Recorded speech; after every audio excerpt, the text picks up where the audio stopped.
Hello. The Divine Code reading for April 7th, pages 609 and 610. We are in the chapter Laws of Returning Stolen Objects and Restitution for Theft. Topic number 26. If a person steals from a person, if someone steals from a person and wishes to return the money to the victim in a hidden way, for example, to include the amount of stolen money in another deal that he was making with him, such as if the thief subsequently bought merchandise from the victim for $100, he adds the amount he stole into the sack of payment money. He can fulfill his obligation in this way. So there's an obligation. Okay, there's different aspects of the laws of theft. There's the criminal liability aspect, and then there's the civil aspect. The criminal liability will still be handled by the courts, and that's a separate issue. Then there's the civil law aspect of returning the stolen item, or if the stolen item is not available, then returning the money reimbursing for the stolen item. And then there is the spiritual aspect of being forgiven by the heavenly court, which would oftentimes involve dealing with the civil aspect. And what is curiously left out of this is being forgiven by the person who the victim is not being mentioned at this point, but simply the civil aspect of returning the stolen item, or returning the value, reimbursing for the stolen item, which apparently is the that's the main aspect of this chapter. And then the forgiveness from the heavenly court would be a different issue, which is not directly being addressed here. And also the criminal aspect is a separate concern also. The person, even if he returns the money, he's still liable for the criminal aspect of stealing the money. But we assume that that's not a factor at this point. So if he wants, he can return the money. The narrow concept, and this oftentimes gets confusing in Torah law, because in a non-Jewish mindset, we often see things as interconnected. And when Torah is studied, it's often a very narrow area that's being discussed. One dimension of a multidimensional thing, they look at one dimension at a time, one point at a time. And the point of returning the money, which is important, can be done in a anonymous manner. Or in this case, it may not be an anonymous manner, because the person's still going to, if they get an envelope full of money, they're still going to count out the money. They're going to notice there's $100 back there. They may feel a need. The victim who receives their extra $100 might then feel a need to return the $100. So I'm not really sure how this part of it would make sense. But the person is adding the $100. It's speaking of an anonymous return. So today we may not see it as where we're much more concerned about making sure our ledger is exactly perfect, and if it's off by a little bit, we try to investigate and we figure out why it is off. That would not be anonymous then in this case, but it's speaking of something that's anonymous. If the thief returns the money into the victim's wallet that contained the money already, that contains other money already, he has also fulfilled his obligation, since a person checks his wallet frequently, and the victim will see the returned money along with the other money.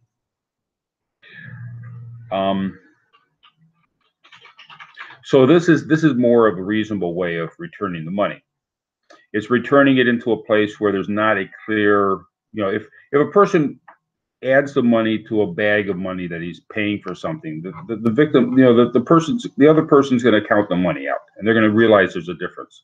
In this case, now apparently the victim didn't learn his lesson from being robbed or being stolen from earlier, and he's still not paying attention to his wallet, and the thief adds the money that once upon a time he took the money out. Now he's going to add the money back. And the idea is that the thief is now going to realize, hey, that $100 that was missing, it's magically reappeared. So the thief realizes that the money's been reimbursed, either through his error or someone else doing it. The victim may not know that, but he realizes the $100 was returned.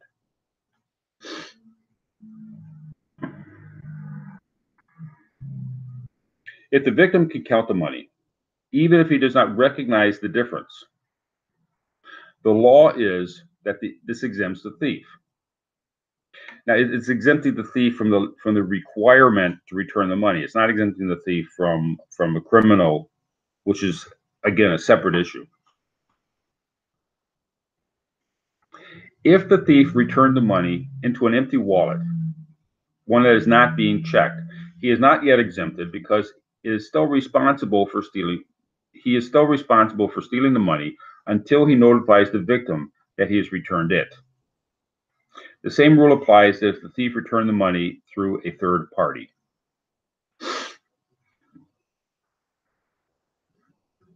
So there needs to be a verification. What the concern here is, and that's from Rambam, the Law of the Robbery, Chapter 1, Shokanor Koshan Mishpat, Chapter 555. The victim needs to realize the money's there. If it's an empty wallet, it may be something the victim never looks at. In which case, the money's going to be there, but he hasn't really accounted for the money being there. And for all practical purposes, he may never account for the money being there. It may be an empty. He may think of it as an empty wallet. He knows it's an empty wallet because he put it aside as being empty, and there's no reason for him to look at it. So it may sit there forever, thinking it's empty. So the victim needs to be aware. And apparently, if the anonymous nature is being allowed, then he can anonymously inform the victim that through a message. The victim needs to become aware of the existence of the money. That's the critical part here.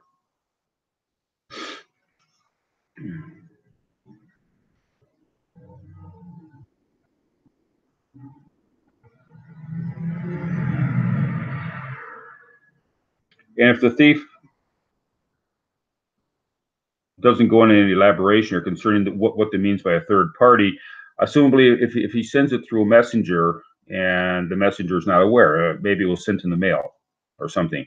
The critical thing is there has to be a verification that the victim is aware that he's received money back, or he's at least aware of the existence of the money. And there needs to be some kind, maybe if he sends it through, there's some way of checking to make sure that the victim received the money and that he opened the envelope, which normally people do open envelopes.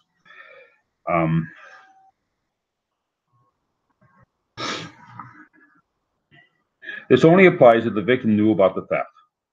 If he did not know about it at all and the thief returned the item to the place he stole it from, even money in an empty wallet, he fulfills his obligation. So if the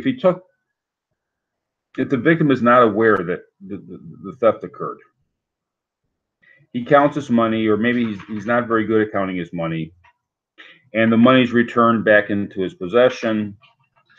This is a case where the victim is kind of sloppy with keeping track of his items, and so it's less important for if a person's meticulous, then they're going to be aware of it, and it's necessary to be meticulous with a meticulous person, and it's possible to be sloppy with a sloppy person. If the person's not aware he lost something, then you don't have to. The thief would not necessarily have to be as cautious about how to return it. It just has to be returned.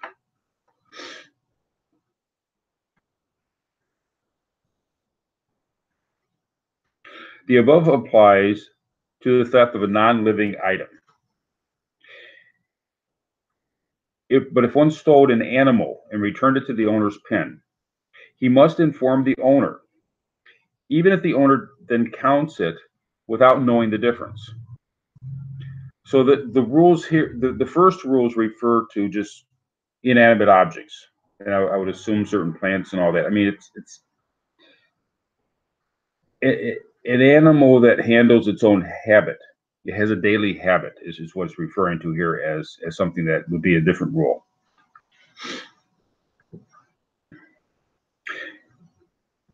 So even it does not exempt the thief.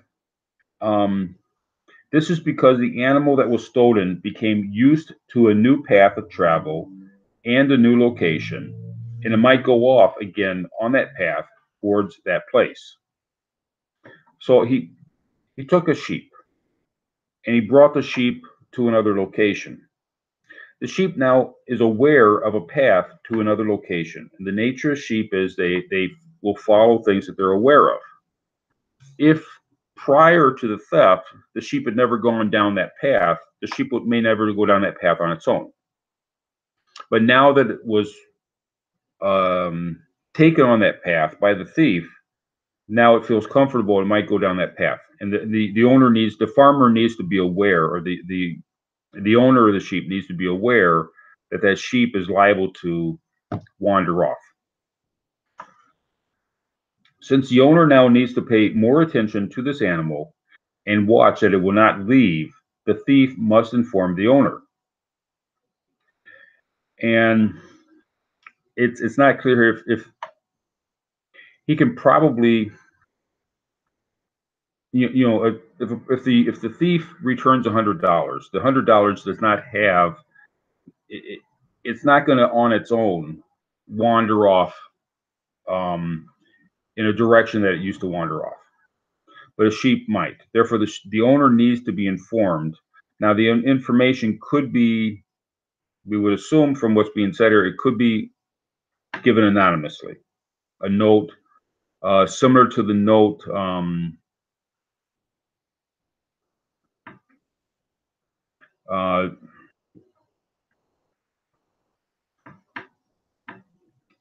if the person sends puts the money in a empty wallet, then the thief could probably write a note or somehow anonymously inform the owner that the money isn't. He has money in the wallet. Similarly, the thief could probably write a note or somehow inform anonymously the owner that the sheep was returned and therefore needs to be guarded a little bit more than before. And that's we find this in the Rambam Laws of Theft, Chapter 4, and Shulchan Aruch Kosher Mishpat, Chapter 355.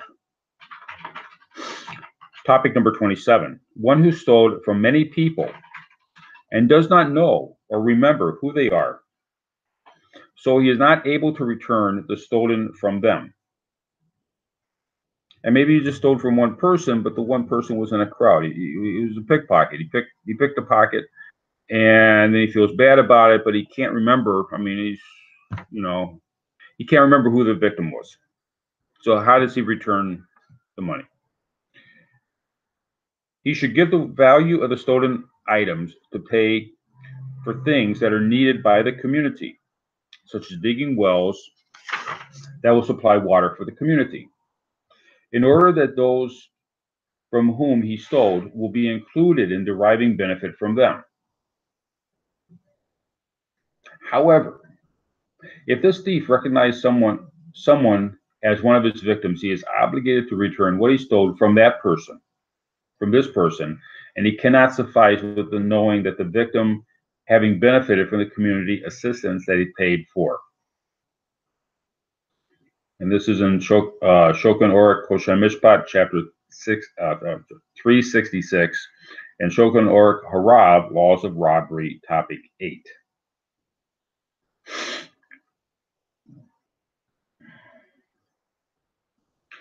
So if he knows who or in this case, he can't remember, or he doesn't know who the person is. Maybe recognizes the face, but he doesn't know who the person is, and he doesn't know how to return what he stole. He wants to make amends, but he doesn't know who to return it to. So he returns it to the community at large in some manner. And later on, if he happens to notice somebody says, "Oh yeah, I remember that one," um, then he still needs to return what he stole from that one person. And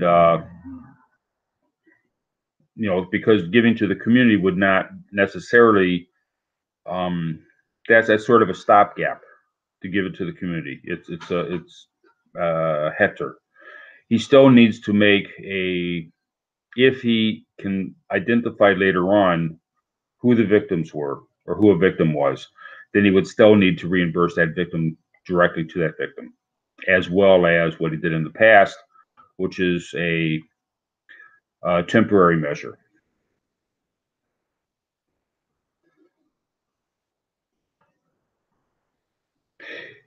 He should not take any recognition or appreciation or tax deduction for his public assistance, since the honor does not belong to him.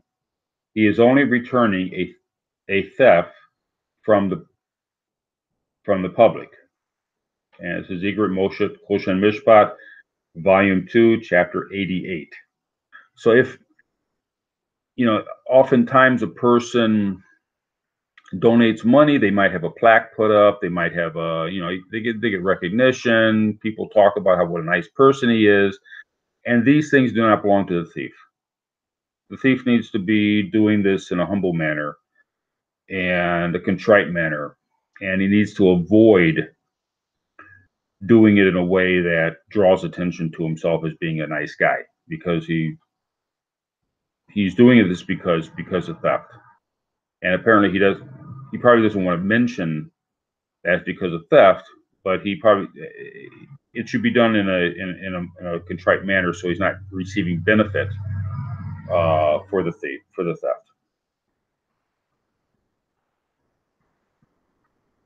One who steals from one of two people, and he's unsure which one, he should return the full amount to both if he wishes to fulfill his obligation to heaven.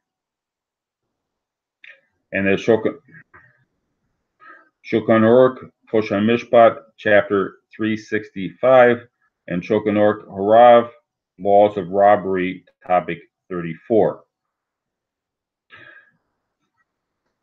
So in this case, he knows who the people are. He knows he robbed it from this person or that person. Now, this is different from he knows he robbed it from somebody in the community. So if it's in the community and there's 20 people in the community, and he's reimbursing the community for the value of the one stolen object.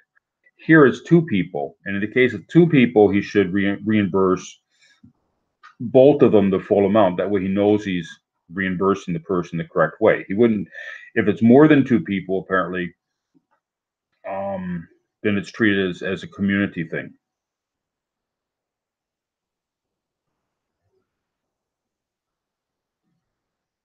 Topic number 26.